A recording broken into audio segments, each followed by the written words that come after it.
Hey everybody, it's Stitch 1993. It is the end of January. So now we're talking about the next set of movies that we own along with my wife, Shelby. Hi, everybody. And if this is your first time watching, if you haven't watched any of these yet, what we do is we own over 1,200 movies physically on DVD and Blu-ray and VHS, but these are just going to be more specifically the DVDs and Blu-rays. And we're going alphabetically by genre, basically, of why we enjoy each of these films, or why we own each of these films. And I believe this is part 4? 3 or 4 of the Disney ones. And yeah, I know Disney's not a genre, but we own so many Disney movies that it is a genre to us. So if you are enjoying these videos, make sure to like and subscribe. And if we don't mention your movie, let us know. And we own some of them on VHS still. So if we don't talk about it here, we probably will get around to talking about it eventually when we talk about the movies we own on VHS. So without further ado, we are starting with the letter I, and it's Inside Out. Thoroughly enjoyed this movie. This came out like during a time when Pixar was making type of movies. Like they definitely weren't on the winning streak that they were in the late 90s and early 2000s. This was around the time like stuff like Finding Dory and The Good Dinosaur were coming out and stuff. But this one seemed unique and wasn't a sequel, and it really was unique. Really good idea. Of course, it wasn't an original idea of what would it look like for the people inside of your head, because there's a couple different types of shows and movies that play on that. But I feel like it did really well, and a really good story on top of that. Asian, of course, is wonderful, and the voice casting really did well. What were your thoughts? So this hit me at a very particular point. Like, we weren't doing all that well when this movie came out financially. Yeah. And we both had like terrible jobs. Yeah. So we were like really kind of beaten down on a mental level when this movie came out. So I cried like 3 times watching this movie just because of where we were personally, and it was hitting different like little notes for me. It was scratching different parts of my brain. Mm-hmm. The animation is gorgeous. The voice acting was phenomenal. It's probably one of my favorite Pixar movies. I can see that. And there is a trend with the Pixar movies that are like my favorites, and it's like stuff like this and Brave and Turning Red. Yep. We're gonna touch on Inside Out too. We don't own it, but we have recently seen it. Was not a fan. Not a fan of it. I get why some people enjoyed it, but I personally, it felt like it was retreading a lot of what the first movie kind of already did, but now introducing more characters. I don't understand how it made so much money at the box office. I don't either. Honestly. This kind of seems just, the same as the first movie. But anyways, all right. So the next one is kind of all Shelby. We did see this in theaters. I'm gonna get my 2 cents on it. I did not enjoy this movie. I'm not really a fan of Sondheim's musicals in general. And this one particularly, like a lot of songs, at least to me, I'm sure for everybody else are like, what are you talking about? But for me, like outside of like 1 or 2 songs, all of the songs sounded the exact same, like same tempo, same notes and everything, and just different words. And to some people that may be fine, but to me, I'm like, by like the 3rd time I'm like hearing the song, I'm like, and it sounds the same, I'm like, oh my god, think of a different tempo.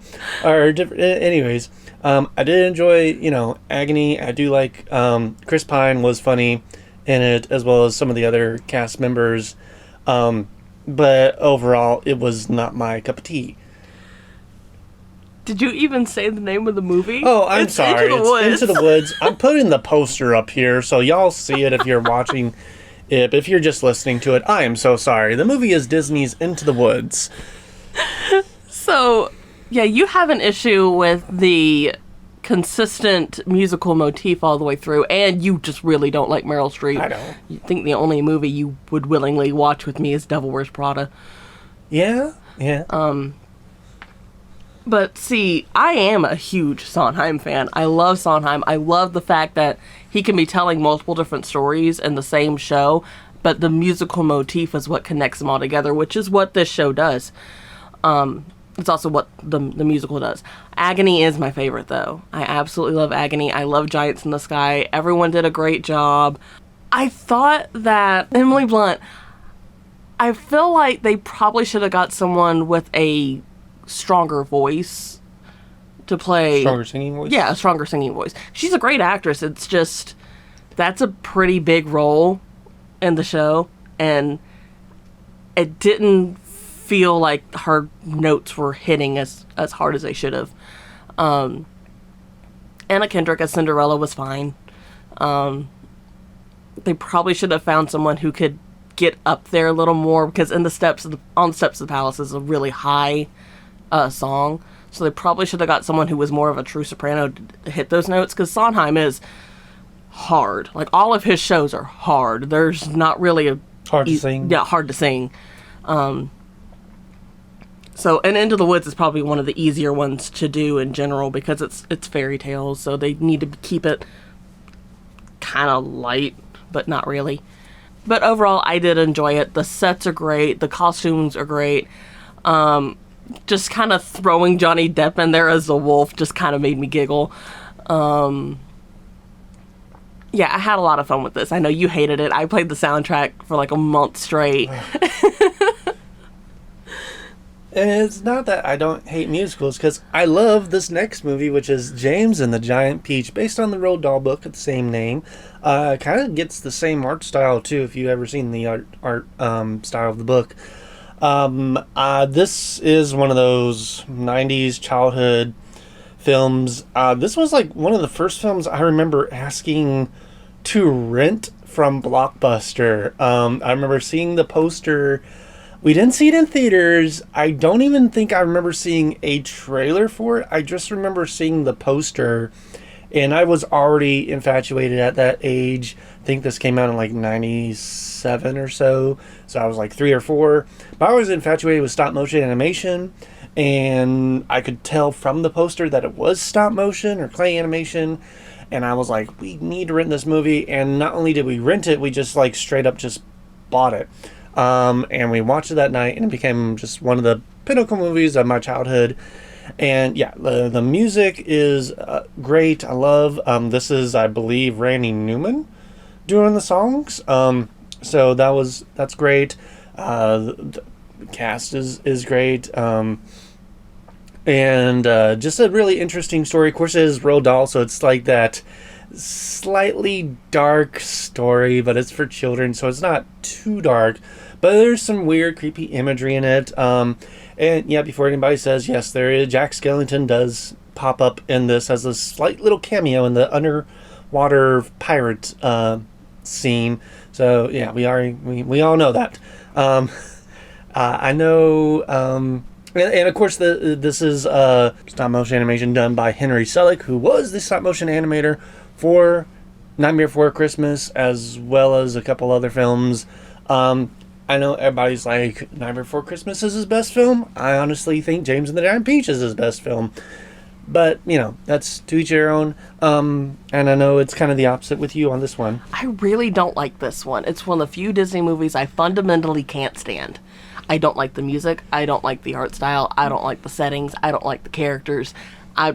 It could disappear and I would not care. Kiki's Delivery Service. Okay, so I'm going to say this like every episode because, you know, there is going to be people that are like, wait, what? Alright, so, originally Disney was the distributor of the Hayao Miyazaki films up till about 2011 or so. So most of the copies of all the Hayao Miyazaki movies we own, Studio Ghibli movies, are are under the Disney banner. They have the Disney logo. They have Disney trailers, and some of them have like if you press play with the intro, it has a little brief introduction by John Lasseter. So that's why these are included in our Disney setting. Yeah, I know afterwards they got re-released under G Kids and they got Disney, and that's fine, but they're just going to be included in this. So Kiki's Delivery Service is like the quintessential cozy film. Yeah, it has a girl learning to be a witch, or she is a witch and just learning to live on her own, and learning, all the stuff that most of us start learning usually by the time we're in high school or, college, sometimes earlier than that, depending on your upbringing, just in life and how you want to, live your life and what you want to do, living, paying where you want to live, who you want to be around. And it's just, of course, it's Studio Ghibli, so the animation is just chef's kiss. It's got a great voice cast, very cute characters, very likable characters. I've got an interesting story with this one. Okay, so I'm a Christian, and I did grow up in a Christian household. I did grow up with one of those moms that did not let me watch or read Harry Potter, really anything involving quote unquote witchcraft. I know she is. So I didn't see Kiki's Delivery Service until much later in life. Well, years and years later, my mom has come around to. She's not as closed-minded on certain subjects anymore. So she is a teacher, and she was teaching her kids about anime and manga. Well, one day it was a movie day, and she needed a movie to show them.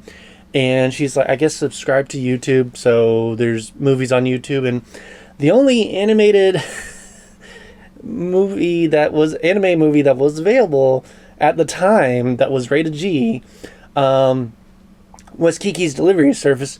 So she showed her class Kiki's Delivery Service, and we talked later on the phone a couple days later, and she actually enjoyed it. And I'm like thinking to myself, man, if you had told my 10-year-old self that my mom not only would show a classroom a movie like Kiki's Delivery Service, but then say she enjoyed it, I would have thought you were lying. But yeah, it's a wonderful film. It's in my top 10 Studio Ghibli films.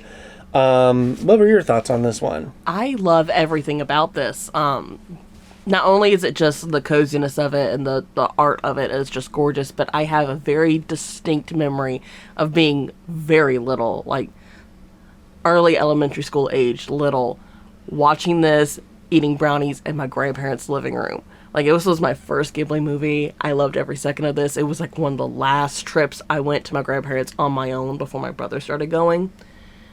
So this was like peak cozy happy times, not having to fight over the TV. I had full reign of the house.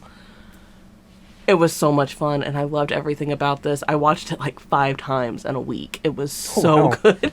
Okay, I hyperfixated a lot as a kid. Lady and the Tramp 1 and 2, it's okay. It's kind of along the same lines for me as like Fox and the Hound, where it's really cute for the most part. And I can't get into like really cute for the sake of being cute type of movies. Yeah, it's, and I have seen the sequel like once, and I know it's about like their offspring, one of the kids, getting in trouble. This was back when Disney was making sequels to like all their movies. It's okay. I don't remember much about it other than I think he teams up with like the dog that was like in the a show that was in the first one or something like that. It is basically kind of retreading the same ground, but like from the different point of perspective, because he was brought in a nice town, but he wanted to see the world. It's Little Mermaid 2 all over again, kind of thing. But yeah, it's fine. Yeah, we know there's that one scene that has not aged well in the first one. I don't care. That song is still pretty, earwormy. But yeah, your thoughts on Lady and the Tramp 1 and 2? So the first one, with the exception of the cat scene, I love pretty much every second of it. It's very cute. It's very charming. I love the dynamic between Lady and Tramp. I love her little dog friends that she had back at home, especially the little, I believe he's a Jack Russell Terrier. I thought it was a Scottish Terrier. He's a terrier of some He's a terrier, kind. yeah. But he's very cute, and loved him. I don't really care for the Siamese Cat song, but I do love He's a Tramp. Like, that song gets stuck in my head all the time. And I have it on, like, multiple Spotify playlists. The second one, it is kind of treading old ground. It's not just, like, retelling the same story as Lady and the Tramp, but it's retelling a story Disney does, like, every 5 years. Right. So, it's like a cute little background movie to put on while you're doing something else. If you have a little kid who's obsessed with dogs and you don't want to be, interested in the movie, put on Lady and the Tramp 2. The only reason we have the second one is because we were signed up for the Disney Movie Club and they sent us the double feature of Lady and the Tramp 1 and 2. Yeah. There was this, so I don't even know if they do it anymore, but at one time you could sign up for the Disney Movie Club and you'd get 6 movies for free, but then over the course of 2 years you had to buy 6 movies from them, and every month they'd have a movie that were like, hey, do you want to buy this movie? You have to say no in 2 weeks, otherwise they will charge you for it and send you the copy of the movie. Well, one time I deleted the email and thought I had opted and said no, but apparently I didn't, and it arrived and I was like, well, we do need this one for the collection. It is part of the the classic Disney movies, and it's fine that we have the sequel as well, so might as well. Not planning on doing that again. We got a free magnet out of it. Ooh. Oh, we also got the Olaf blanket out of it. We did? Oh, I didn't know that was from them. Cool. Yeah. Alright, so Lightyear. Alright, I love this film. I get the hate for it. I understand why people didn't like it because, yeah, Buzz Lightyear Star Command is the better of the Lightyear lore franchise stuff. But for whatever reason, Pixar doesn't like that franchise. I think there's some story, there's different stories jumping around in the internet about why they don't like it. Some it's because at that time they just didn't want any shows based off their stuff, but Disney said, well, we have the rights to it, we can do whatever we want. Others were Pixar was interested in helping out, but then Disney is like, no, we're going to do this on our own because you guys just do CGI, you don't do 2D animation. And then there's just, other stuff, but whatever. So, I mean, they did take some stuff from Buzz Lightyear Star Command, like the robots are, similar. But yeah, there's no, booster, was it XLR, or I forget her name. It's the princess. The princess. It's none of that. It's much more, set in, it's supposed to be, a movie, in the future, but, the movie was supposed to come out in the 90s, so it's supposed to kind of have that 90s feel to it, and I can see it. I do not like the third act villain reveal. I feel like that was a bit of a cop-out. I'm like, you could have done so much better with that of just having Zurg being bad, evil Zurg, which in the end credits they tease that does happen, kind of, so I don't know. I guess they were hoping it was going to do well enough to get a sequel, and then we would have gotten the actual Zurg villain. I don't know why. I get it, and some people don't like the extra characters. I didn't mind the extra characters. I didn't mind Lightyear. I didn't mind Captain America voicing Buzz, because, I mean, Yeah, he sounds fine to me. But yeah, I bought so much of the toys from that thing. I've got like a couple more, and then I've got a complete set of Lightyear toys. So I absolutely love that movie. I love the toys from the movie. For the most part, like the story. And the animation's pretty cool, and it does do some cool ideas with the Lightyear lore that they could build on for a show or a sequel. But it didn't do well either box office wise or critically, so I doubt we'll ever see the light of it again. Your thoughts? So I went into Lightyear very cautiously after Toy Story 4 because we will get to my thoughts on Toy Story 4. But I loved this movie. I do agree the whole last third was like a bit of a cop-out. But I love especially the first whole half of it where he's trying to basically do the impossible the whole way through it. And then they introduced socks. Oh and my that was gosh, the yes. moment the movie hooked me was when they introduced socks. Because you know I'm a sucker for cute little animals. And he has such a great little personality does. too. It's I like love like it. robotic, but with like a slight hint of sass to it. You know I love a sassy character. Yeah, and on top of it, it's a fur real pets type looking cat Yeah. robot. So yeah, So I loved everything about that. I loved following the story with his, like, the background story with his friend. Mm-hmm. You get to see her life as it's passing through, and he's literally just passing through it every few years, and only getting to see snippets as she's continuing through her life and eventual her death. yeah. That part did get me. I did tear up there. Also, I'm just a huge fan of Chris Evans. I've been a fan of Chris Evans since Not Another Teen Movie. Fair enough. Same here. So when I found out he was going to be the one voicing Buzz, I was like, all right, that gives me a little more hope for this. Just because he's a fantastic actor. He is. All right. So I will leave this all brief, and I'm gonna do this across all 4 of the next films. Lilo and Stitch is fun. I can't wait for the live action film. I love the TV show. It's cute. It's adorable. It is probably more popular than Mickey Mouse now. And it also is Shelby's favorite Disney franchise of all time. I collect Toy Story. She collects Lilo and Stitch. So, for the next 4 films, it's all you. Okay, so Lilo and Stitch is my second favorite Disney movie of all time, only trumped by Tangled. But I'll get to that when we get to Tangled. I love everything about this movie. I love the advertising for it. The trailers were adorable. The movie was fantastic. I cry every single time I watch this movie, at least 3 times. I have multiple plushies, multiple toy sets. It's so cute. The relationships that they're able to build in in just like a little short kids movie just sets up everything you need for the next 4 movies and the TV show. We get to the second movie where Stitch has a glitch, and it deepens the relationship between Stitch and Lilo. You get to see more of... They become less of friends, and they end up really becoming more family. You really see it's more of a sibling relationship between them at that point.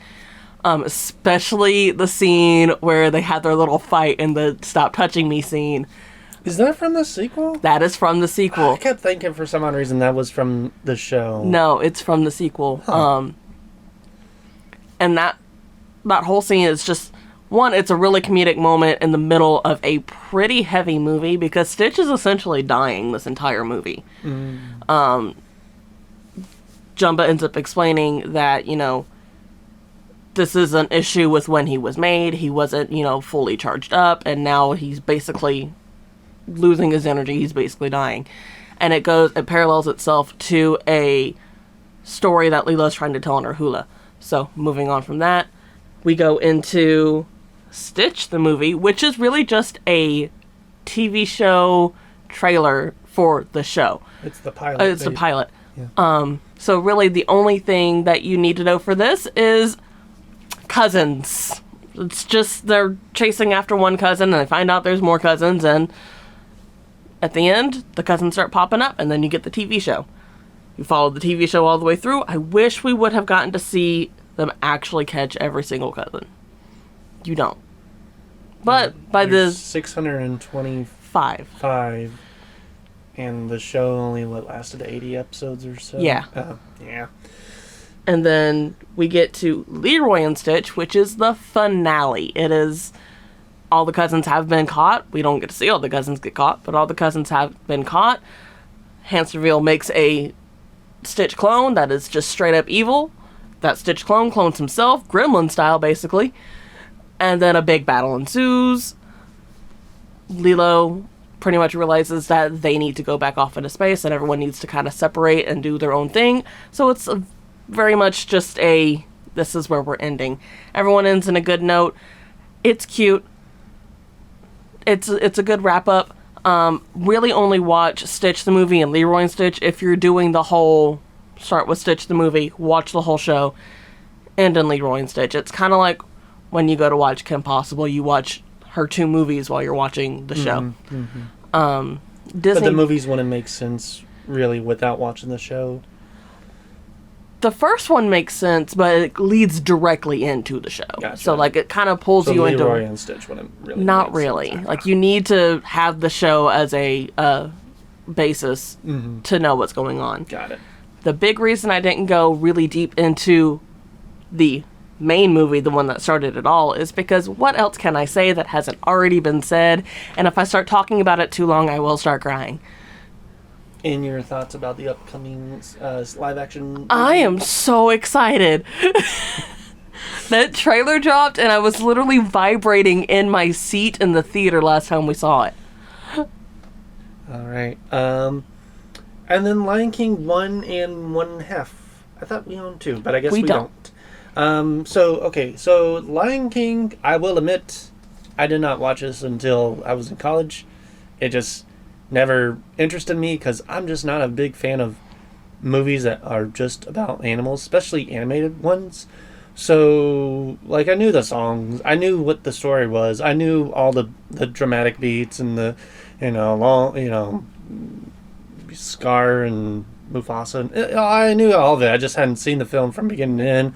So I finally got it on like VHS because I found like a big box of VHSs one day that somebody just left by the side of the road, and one of them was Lion King. So I was like, and Shelby we were dating at the time, and she's like, "You've never seen that one?" I'm like, "Nope." She's like, "All right, we're gonna fix that today."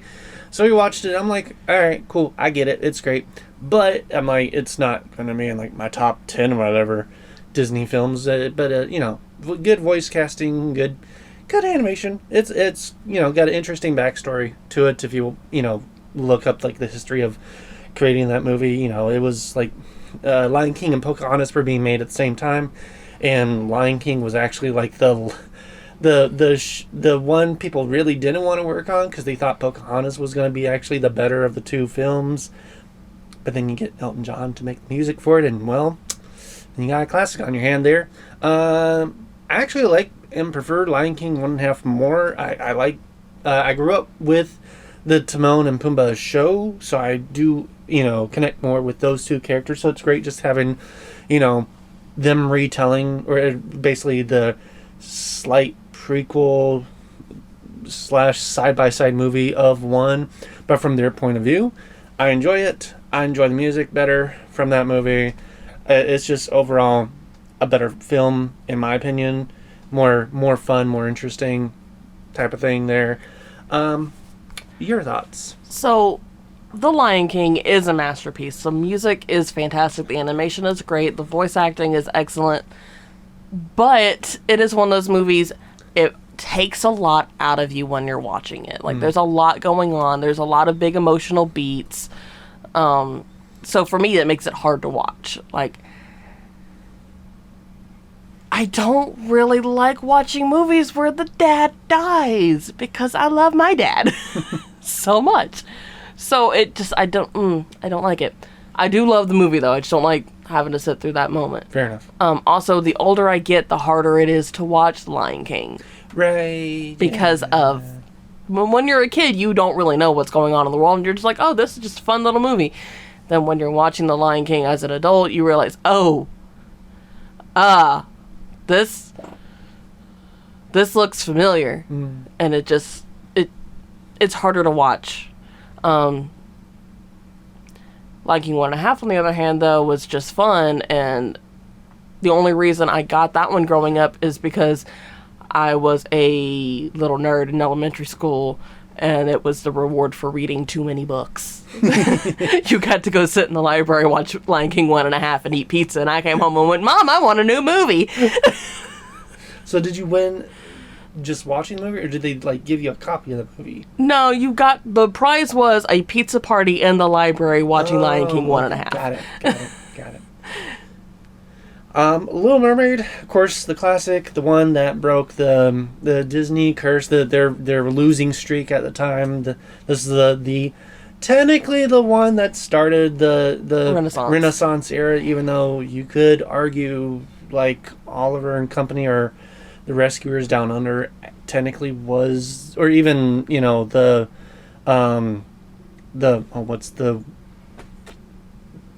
Great Mouse Detective kind of also is included in that sometimes, but it's whatever. I love the music. That's pretty much where my love stops with the movie. Animation wise, it's fine for its time. I like any of the scenes where there's like a lot going on, but the scenes where it's just the humans, you're like, they're still trying to figure that stuff out, I don't care for this story. You've seen the meme. When you're a kid, you're like, yeah, Ariel, and when you're an adult, you're like, you really probably should be listening to your dad, Ariel. This is just, you know nothing of this man. And yeah, I haven't seen the live action film, so I don't know what they change, or what they keep. So I don't have any thoughts on that one. Yeah, what were your thoughts?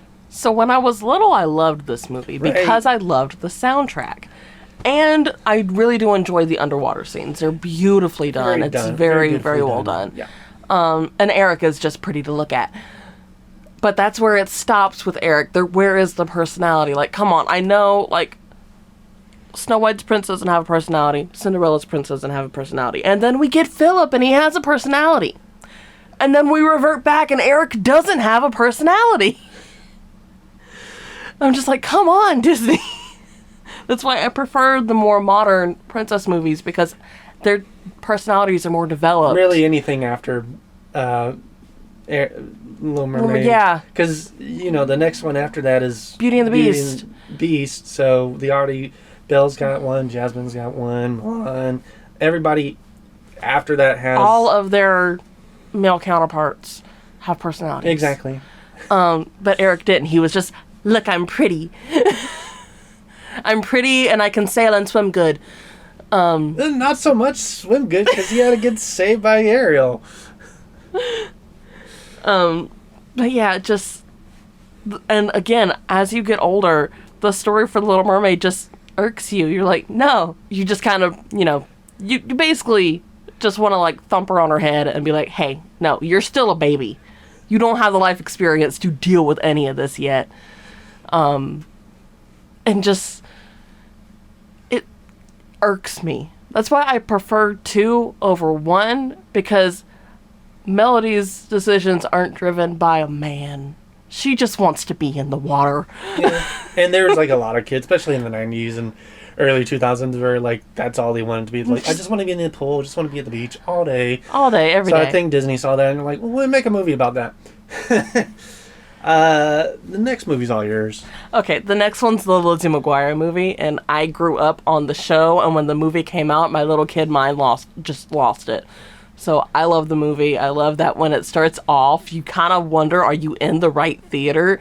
Because the music they're playing is kind of like a kid's spy movie, and it's because her little brother is like spying on her. So like you're not quite sure you're watching the right movie at first, because you're thinking, I'm going to see Lizzie McGuire. A pop song's going to start this off because it's Lizzie McGuire. No. It's Matt being a little jerk.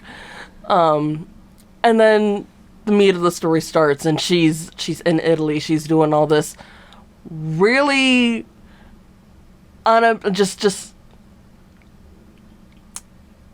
unimaginable things for a going into her freshman year of high school, teenager. Like, this stuff does not happen. This is basically a fantasy. But the story for it is just so fun as a kid watching it. Like, I had an unhealthy obsession with Italy as a, 12-year-old because of Lizzie McGuire. And then, everyone gets to see their ship sail at the end of the movie when Lizzie and Gordo get together, because who wasn't rooting for the two of them if you watched the show growing up? Everyone was just like, look, he's right there. He's right there. He's right there. Just go for it. And, you finally get to see your ship sail. The only person missing from basically the entire cast was Miranda. So yeah, we just get to have a lot of fun. You get to basically go on vacation watching a movie. It's enjoyable. And the soundtrack is great. The main song at the end of it, What Dreams Are Made Of, gets stuck in your head every time you hear it. It's just right there. I will say I have seen the movie, and yes, that song does get stuck in your head. Luca, the better Little Mermaid.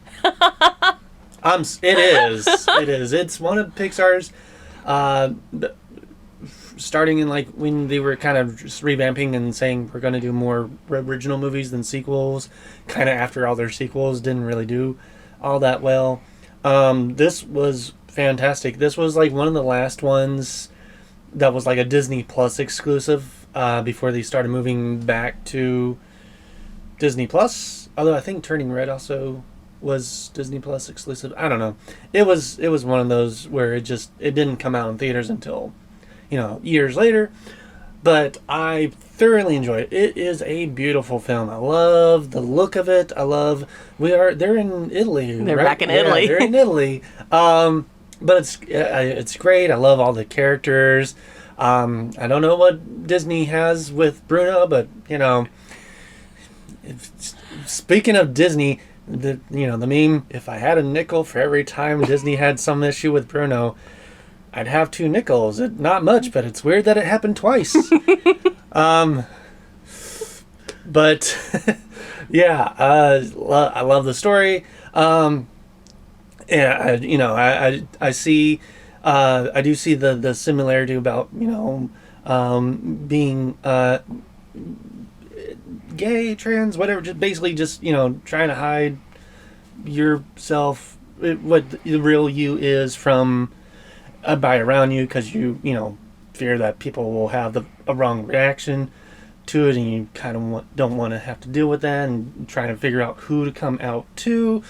So I do see where they're trying to do that, this sort of way, roundabout way of doing it. But I love that film. Great message, honestly, where it's just kind of screw it, just be who you want to be. What were your thoughts? I cried 3 times watching this movie, and only one of them was because I was sad. Most of the time was because I was laughing so hard. This movie was fantastic. And again, Disney, who named Bruno Hurt You? Because I think that and Encanto came out so close together. Right. And just, who hurt you? So, again, I loved everything about this. It was just such a fun watch. We end up quoting just the Silencio Bruno part to each other out of nowhere all the time. We'll just look at each other and just say that with so much enthusiasm. And now I know what a Vespa is. Yeah. All 3 of the main kids are fantastic. It's so well done. They're so cute. And this is the first animation-wise that you actually enjoy. That it's called Cal Arts Animation look, but it's not actually Cal Arts Animation, because in every animation school they teach you different animation styles. But that's just kind of the one that a lot of animation has kind of looked like for the past 10 years. It happens. Animation just goes through a style of look. At one time, every dang cartoon looked like Klasky Chapeau, even if it wasn't Klasky Chapeau.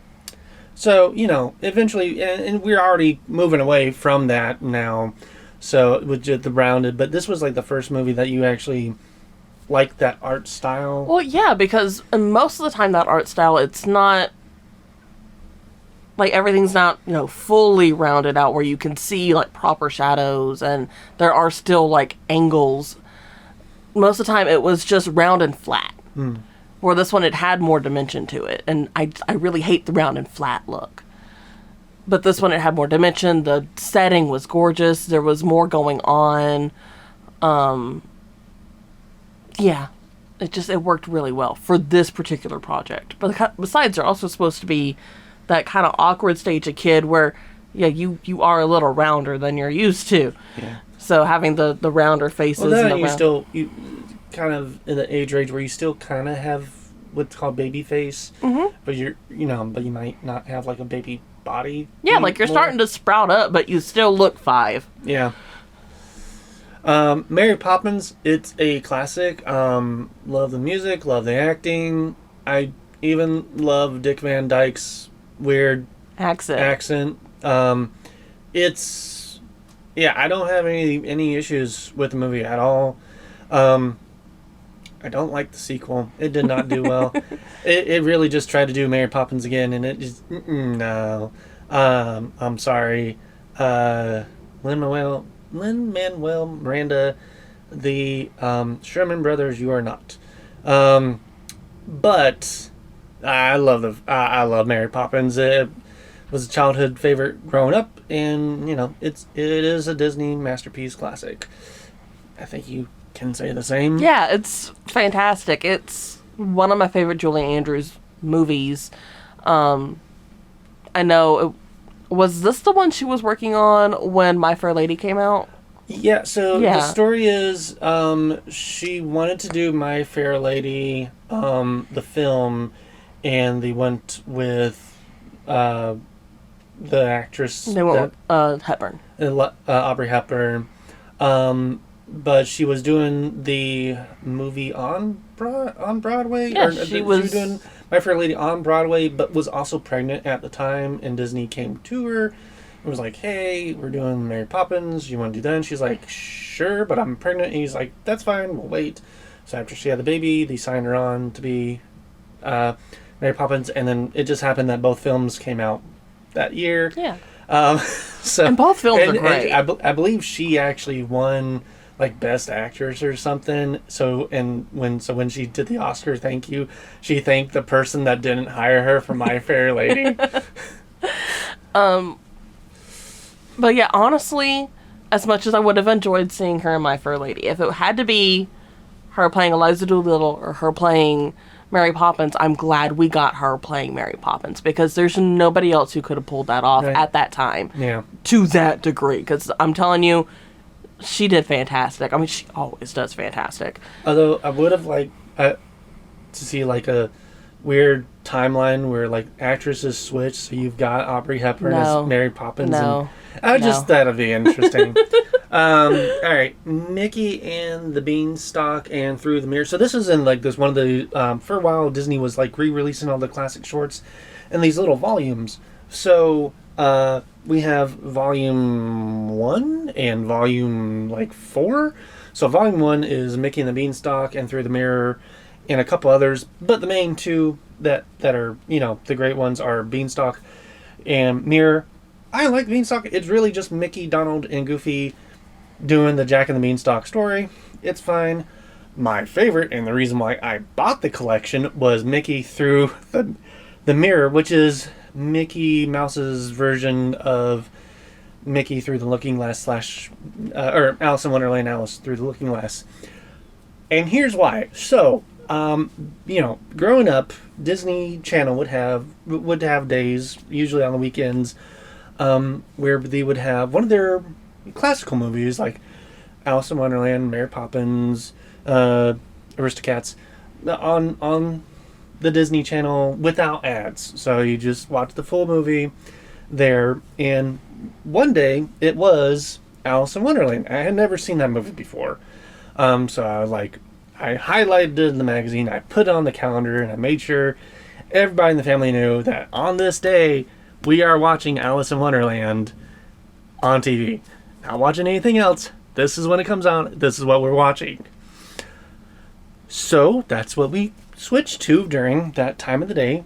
And before they played Alice in Wonderland, they played Mickey Through the Looking Glass, or through the glass. And I was a little disappointed because I was like, wait, this isn't Alice in Wonderland.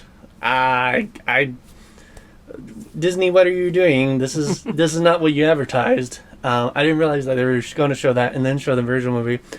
So, like, the whole time, I'm just like, oh, please don't let this be the whole thing. I've been waiting weeks for this to come out. And, you know, after then Alice in Wonderland did start, and it was a great and enjoyable experience. But then that Mickey Mouse short just kind of stuck with me because it was very creative with the designs of the creatures and stuff in there. So, when I saw a DVD that included, I had to have it. I also really like that in the Epic Mickey video game, that is one of the shorts that you get to play. One of the side-scrolling parts through that short. So, what are your thoughts on the both of them and just the collection in general? So I don't have any thoughts on Through the Mirror because I honestly don't remember watching it. Okay. It didn't stick with me. Now, Mickey and the Beanstalk, I remember watching a decent amount because it would come on pretty consistently on Disney Channel. Like, it'd be something on in the background. It was cute. It was the Jack and the Beanstalk story, but with Mickey, Donald, and Goofy. And I really like the dynamic that they do with the three of them. It's fun to watch. But that's about it. It's cute. Next one is, I believe it is Volume 3 or Volume 4, which is Mickey's Christmas Carol. Now, it does include also Small One and Pluto's Christmas Tree and this really weird Santa Claus thing that we won't get into because we don't watch that one. We just skip it. But we do watch the other three, so we're going to talk about the other three. So first and foremost, Mickey's Christmas Carol. This is one of the good shorter version adaptions of the Christmas Carol. It takes the whole book, every movie that's been an hour and a half to 2 hours long, and crams it into about 30 minutes. It does it fantastically, and it utilizes all the Disney characters at the time to the best that they can with the Charles Dickens characters, it's just a really cute version of Mickey's Christmas of the Christmas Carol. Small One is Don Bluth animation. It is that story of the donkey that carries Mary and Joseph into Bethlehem, and definitely is a better version of that story than the Rankin Bass one. Nestor, the long-eared donkey. If you had to choose between these two, watch Small One. It's the better one. Plus, it's got some great music, and it's Don Bluth animation, with slight hint of Disney in it, but you can definitely tell, you could see, his style already going into that, and what would eventually, you could see hints of Fievel and Anastasia and stuff kind of pop up all throughout this. And then Pluto's Christmas Tree is probably my favorite Pluto short, / favorite Chippendale short. It's just Mickey gets a tree. It's the tree that Chippendale happened to live in. They do a whole little Tom and Jerry thing with Pluto, but at the end they're all friends. It's just, I don't like cute for cute's sake, but it's cute, but it's also, it's Chippendale, so they are a bit mischievous. So there's that going for them. What are your thoughts on the three of them? All right, so I'm gonna start with Pluto's Christmas Tree. I'm gonna go backwards from my least favorite of the three to my favorite. And this isn't least favorite as in I don't like this. It's just I like the other two better. It's really cute. It's so adorable. I think I've seen this one the most out of all three of them because they would play this in commercials just during the Christmas time. If they didn't have anything else they had planned for the moment, here's Pluto's Christmas Tree. And it was really cute. And And then we get to Small One, and it's so sweet. It's just so adorable. And the literal Small One, the little donkey, is just so adorable. I want to hug him. He's so cute. And I really love the animation for it. And the song, Small One, I get a little teary-eyed every time because it's such a sweet little voice singing it. It's a very, very good adaptation of that story. It's so sweet. I love everything about it. And then Mickey's Christmas Carol. It is my personal choice for favorite adaptation of The Christmas Carol. One, because I like the fact that they condensed the story down so small without missing any of the major beats.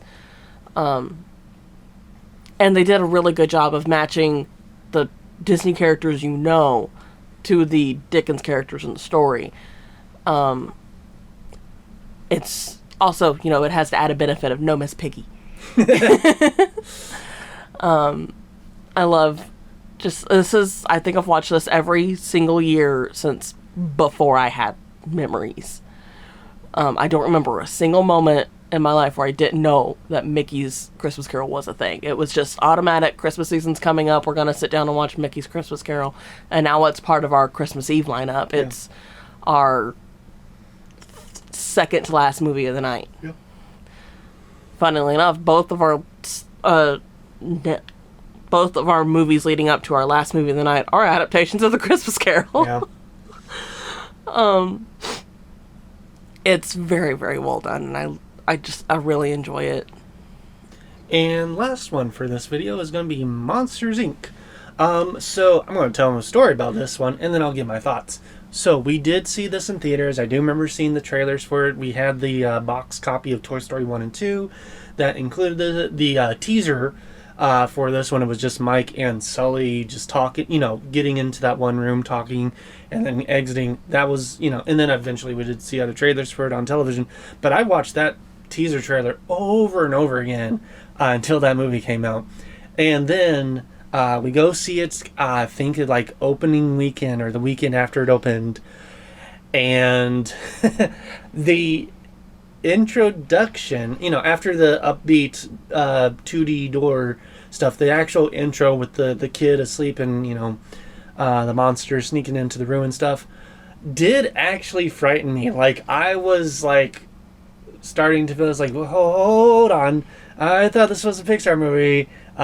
This actually kind of looks scary. And I was actually up till the point where the monster screams at the kid, when the kid starts screaming at him, was covering my eyes and peeking out between my fingers, hoping that I didn't just ask my parents to take me to a scary movie. And then, you know what happens. And yeah, I love this film. It is in my top 10 Pixar films of all time. Great cast, great, just story, very, very interesting story, interesting idea. With the power being the screams and then later on the laughing and stuff, and how they kind of hint about the laughing being more powerful throughout the film until you eventually figure it out. Billy Crystal and John Goodman, just the best duo ever out of all the Pixar duos. Out of even, as much as I love Toy Story, I prefer that duo over Woody and Buzz duo, just because they have so much chemistry and they play off of each other so well, and you can already tell immediately that they've been friends since apparently high school. Looking at you, Monsters U. Even though Mike Sully does specifically say kindergarten, or at least elementary, he says they've been friends much earlier than high school, but whatever, Pixar, whatever. So yeah, absolutely love this film. I did see Monsters University when it did come out. It was okay, but again, this was kind of when Pixar was just kind of doing sequels and prequels to all their other films, and they were kind of hit or miss, and I feel like this one was more of a miss than a hit. And yeah, they, for some odd reason, changed it up that instead of Mike and Sully knowing each other way back when, they meet each other up in high school and in college, and it's really just the typical college movie, but Disney-fied, Pixar-fied, Monster-fied. There's nothing new in this movie that hasn't really been done in other college frat movies of the past, like, 30 years. Extremely Goofy movie did it better. Right? So, yeah, I don't even know why they decided to go with this route. If anything, I would have liked to have seen, them as kids, because that would have been a much more interesting film of, like, if they, instead of, redoing the history tour they're meeting in college, just do like them meeting when they're like little kids or something like that. And, you can do a lot more with baby looking monsters than college looking monsters, because they didn't look much different than they do in the regular movie. But I'm getting off topic here. The original is a classic and I love it. In your thoughts? I love everything about the first one. Monsters Inc. so good. It does have its spooky moments. It does have its emotional moments. But I think it kind of triggered a small part of my personality as a kid. I think that's what triggered the randomly singing what I'm about to say. You and me and you, both of us together. And this is probably one of our most quoted Pixar movies, because we do quotes from this movie all the time. Especially they'll put that thing back where it came from, or so help me. So help me. I cut. Boo is so cute. She's like the cutest Disney kid. Followed closely by Lilo, but cutest Disney kid. And like Disney and Pixar were like really in a groove with their kids during this time. Like they were always so freaking cute. Mm-hmm. And so just they got that personality of there's too young to really form a lot of ideas, but they're just old enough to like walk and sort of talk and form sentences and stuff. The really fun age. Really funny, yeah. It is one I love watching with little kids because they always have the biggest reactions to everything that's going on, and it's so much fun. And I have, just like you have a distinct memory of seeing this in theaters, I have a distinct memory of watching this at home for the first time. So we didn't go see this one in theaters, but it was like I think it was like a summer day or like a fall day, like right when the seasons start to change and it gets like you start getting like the random thunderstorms that weren't called for in the forecast during the day. Mm-hmm. Well, we had a lot of my friends over to swim in the pool, and all of a sudden we start hearing the thunder crack, and we're just like, oh, nope, time to get out. And since most of my friends were supposed to spend the day at my house because their parents had to work, my mom was just like, well, since we have a house full of kids, I might as well just put a movie on and hope they all sit down and be quiet.